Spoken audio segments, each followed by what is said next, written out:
আমি খুবই ওভারওয়েলমড ওনার সাথে কাজ করে, হ্যাঁ।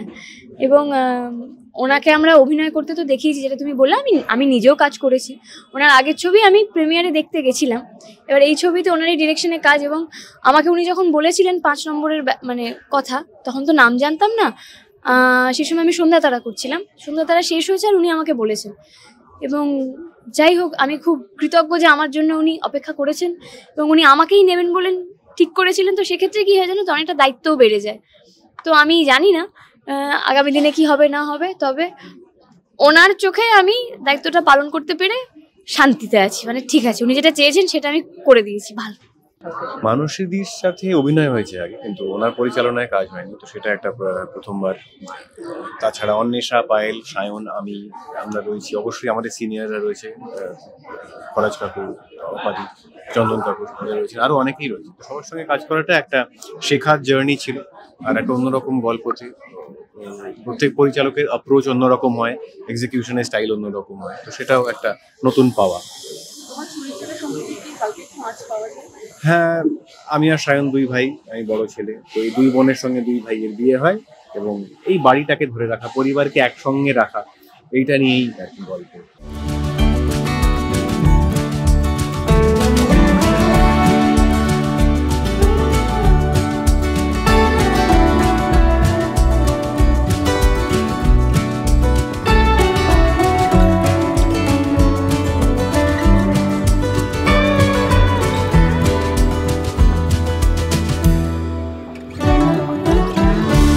আমি যখন অ্যাক্টর তখন তো ডিরেক্টর নই, ওই চোখ দিয়ে তো দেখবো না, ডিরেক্টরের দেখার চোখ তো আলাদা।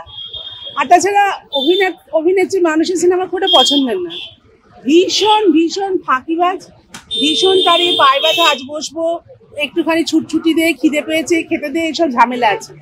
ডিরেক্টর মানুষের সিনেমা ভালো, তার এইসব টেনশন নেই। না না না, তার এইসব ঝামেলা নেই। আমার সঙ্গে যারা কাজ করেছেন এই 2টো ছবিতে, তারা প্রত্যেকেই এত ডেডিকেটেড তাদের কাজের প্রতি, আমার করা হওয়ার কথা ভাবতেই হয়নি। অন্বেষা ও নায়িকা হতে আসেনি, ও অভিনেত্রী হতে এসেছে। ও বহু দূর যাবে, এবং আমরা ভাবতাম যে ওর পাটা যেন মাটিতে থাকে, এখন বুঝতে পেরে গেছি ও একদম পা মাটিতে শক্ত করে রেখে তারপরে আকাশে চাড়া দিচ্ছে। খুব ভালো কাজ করেছে।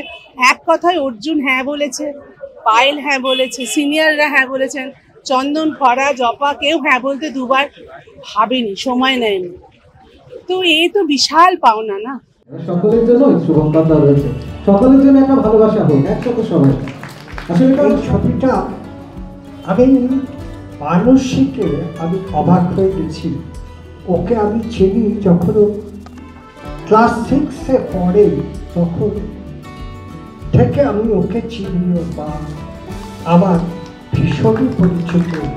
মানুষই কিন্তু অনেকদিন ধরে চিনি, মানুষই কিন্তু সবেতেই কিন্তু ছক্কাটা মারতে জানে, অভিনয়টাতেও জানে, আর যখন পরিচালনা করে সেটাতেও জানে, একদম সবেতে সবেতে সবেতে। মানুষকে আমি একটা কথা বলতে পারি যে প্রথম বইটা তো অসাধারণ সাফল্যতা পেয়েছে, অসাধারণ। এটা আরো পাবে, তুই ফেসবুকও করিস। কলকাতার যে আইকনিক জিনিসগুলো সেগুলো কিন্তু উত্তর কলকাতা এবং কিছুটা মধ্য কলকাতা নিয়ে শুরু হয়েছিল, পরবর্তীকালে সেটা দক্ষিণ কলকাতায় স্প্রেড করেছে। তো ওই সময়ের যে পারিবারিক সম্পর্ক, একটা ছোট্ট বাড়ির ভিতরে অসংখ্য মানুষ বছরের পর বছর জীবন কাটিয়েছেন একটা ছোট্ট ঘরের ভিতরে, এবং কিছু নিজস্বতা ছিল, ঘুড়ি ওড়ানো, অনেক বাড়ির ছাদে পায়রা থাকতো, অবশ্যই ইস্টবেঙ্গল মোহনবাগানের খেলা, তো কলকাতার ট্রাম, টানা রিক্সা। আমি বলছি যে এরকম অসংখ্য জিনিস আমাদের জীবন থেকে হারিয়ে গেছে। তো সেটাকে এত বছর বাদে অনেক বিষয় নিয়ে ছবি করা যেত, কিন্তু মানুষই যে এই বিষয়টাকে নিয়ে এসছে, এখানেও আমার নিশ্চিত মনে হয় মানুষের আবেগ, ভালোবাসা এবং ফেলে আসা দিনগুলোকে নতুন করে পাওয়ার একটা অ্যাডভান্টেজ আছে। ছবিটা নিঃসন্দেহে ভালো হয়েছে এবং মানুষের মধ্যে একটা আলোড়ন সৃষ্টি করবে। উত্তর কলকাতার যৌথ সামাজিক এবং পারিবারিক জীবন নিয়ে বাংলায় তো অসাধারণ ছবি হয়েছে, তার উজ্জ্বল নিদর্শন রয়েছে। তো সেই ধারাকেই মানুষই অত্যন্ত দক্ষতার সাথে এগিয়ে নিয়ে যাচ্ছে।